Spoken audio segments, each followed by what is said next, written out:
गौरव गोगोई जी। धन्यवाद सभापति महोदय। मैं आपके समक्ष खड़ा तो हूं, लेकिन वर्तमान में मेरा मन और मेरा ध्यान असम में हो रही बाढ़ पर है और मैं आशा करूंगा कि यहां की सरकार अपनी चिंता व्यक्त करे और असम में अभी तुरंत आज ही एनडीआरएफ की एक टीम भेजे और जल शक्ति के मंत्री भी वहां पे जाए, क्योंकि जिस प्रकार से एम्बैंकमेंट चारों तरफ टूट रहे हैं, पानी जिस तरफ से बढ़ रहा है, बहुत ही एक खतरनाक एक वातावरण वहाँ पे है। आप भी बिहार और यूपी में देखते हैं कि कितना बाढ़ के और कटाव से लोगों को कितनी परेशानी होती है और इसीलिए मैं चाहता हूँ कि यहाँ की सरकार असम में होती हुई बाढ़ के प्रति अपनी चिंता व्यक्त करते हुए आज ही एक एनडीआरएफ की टीम भेजे और जल शक्ति मंत्री तुरंत वहाँ पे जाए।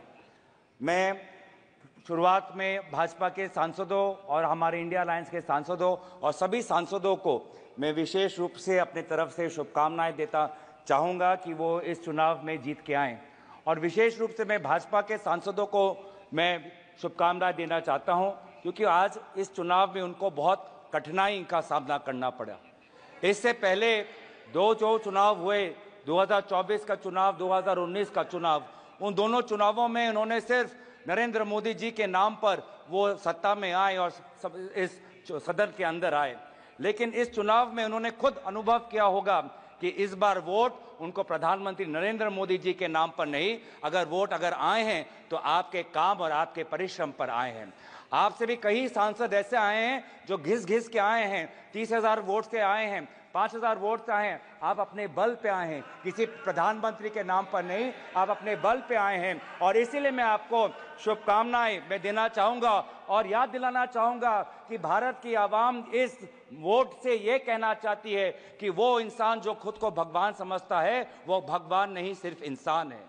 ये संदेश आज देश के जनादेश में हमें दिखाई देता है और मैं धन्यवाद करना चाहूँगा इस देश के आम नागरिकों का, जिन्होंने आज एक प्रधानमंत्री को नहीं, आज देश ने एक मजबूत नेता प्रतिपक्ष को चुना है। आज देश ने एक सत्ता को नहीं, आज देश ने एक मजबूत विपक्ष को चुना है और इसीलिए मैं देश के लोगों का आभार प्रकट करता हूं और देश के लोगों को आपके जरिए ये मैं संदेश देना चाहता हूं कि आपके होते हुए हम ये संघर्ष जारी रखेंगे। लोकतंत्र को बचाने का संघर्ष, संविधान को बचाने का संघर्ष, पिछले दलित वंचित अल्पसंख्यकों का संवैधानिक अधिकार बनाने का जो संकल्प हमने लिया है, हमने ये मुहिम छेड़ी है, ये मुहिम पे हम ये चढ़ते जाएंगे, इस रास्ते पे हम चलते जाएंगे। हम आवाज बन के रहेंगे उन देशवासियों की जिनकी समस्या ना आज इस सदन में व्यक्त होती है ना अखबारों में व्यक्त होती है। हम आवाज उठाएंगे उन गरीब लोगों की जो आज अस्पताल में लगभग 6-6 साल उनको रुकना पड़ता है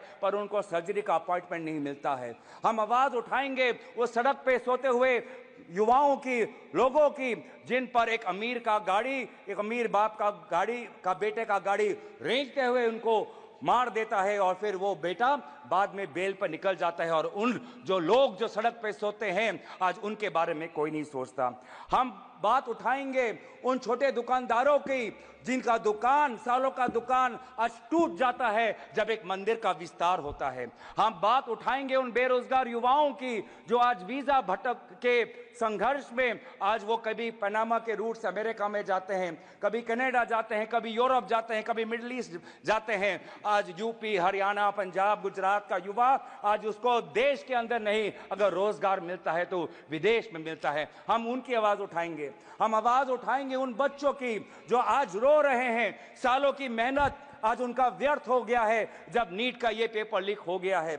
हम बात उठाएंगे उन जवानों की जो आज जम्मू में जिनकी आज शहादत हुई है। हम बात उठाएंगे उन ऑनेस्ट टैक्स पेयर्स की जिनका पैसा आज हम देख रहे हैं कि कहीं बिहार पर पुल गिर जाने पर उनका टैक्स पेयर का पैसा व्यर्थ होता है, तो कहीं एयरपोर्ट का टर्मिनल लीक होने पर उनका टैक्स पेयर का पैसा व्यर्थ होता है। पर हमें यह भी पता है कि प्रधानमंत्री मोदी जी अपना रवैया नहीं बदलेंगे। प्रधानमंत्री मोदी जी के पास दो ही अस्त्र है, एक भय है और भ्रम है। भय वो दिखाते हैं इनकम टैक्स, ईडी और सीबीआई के साथ, लेकिन देशवासियों ने इस बार कह दिया है कि हम इनकम टैक्स, ईडी और सीबीआई से डरते नहीं हैं। और दूसरा जो उनका अस्त्र है वो भ्रम का, वो हमने प्रचार में भी देखा बांसवाड़ा में उन्होंने क्या कहा, बांसकाठा में उन्होंने क्या कहा, और जिस प्रकार से प्रधानमंत्री मोदी जी के भ्रम को देशवासियों ने लोकसभा चुनाव में नकारा, उसी तरीके से आज भी आप राहुल गांधी जी के भाषण पर जो भ्रम फैलाने का कोशिश कर रहे हैं, उस कोशिश को भी देशवासी नकारेंगे। इसीलिए मैं देशवासियों के प्रति मैं बहुत मैं आभार प्रकट करता हूं, क्योंकि देश बदल चुका है, सदन बदल चुका है। आज आप देख रहे हैं कि जब विपक्ष जब अपनी बात उठता है तो प्रधानमंत्री को भी, कैबिनेट को भी अध्यक्ष महोदय से संरक्षण मांगना होता है। मैंने ऐसा नजारा पिछले 10 साल में नहीं देखा कि नेता प्रतिपक्ष बोल रहा है, विपक्ष बोल रहा है और गृह मंत्री उठ के बोल रहे हैं कि हमें संरक्षण दो, हमें संरक्षण दो, हमें संरक्षण दो। ये है ताकत लोकतंत्र की, जहां पे सत्ता पक्ष हो, जहां पे विपक्ष हो। अगर आपके पास सत्ता है, इसका मतलब ये नहीं कि आप सही हो। अगर हम विपक्ष में हैं, इसका मतलब हम गलत है, ये इसका मतलब नहीं है। सत्ता पक्ष और विपक्ष लोगों की दो राय रखता है और फिर जनता जनार्दन निर्धारित करती है कि वो किसको राय को स्वीकारता है, चाहे वो सत्ता हो का विपक्ष को। और इसीलिए आज में देश बदल चुका है उत्तर पूर्वांचल से, जहां से आज मणिपुर के 2 सांसद हम जीत के आए हैं।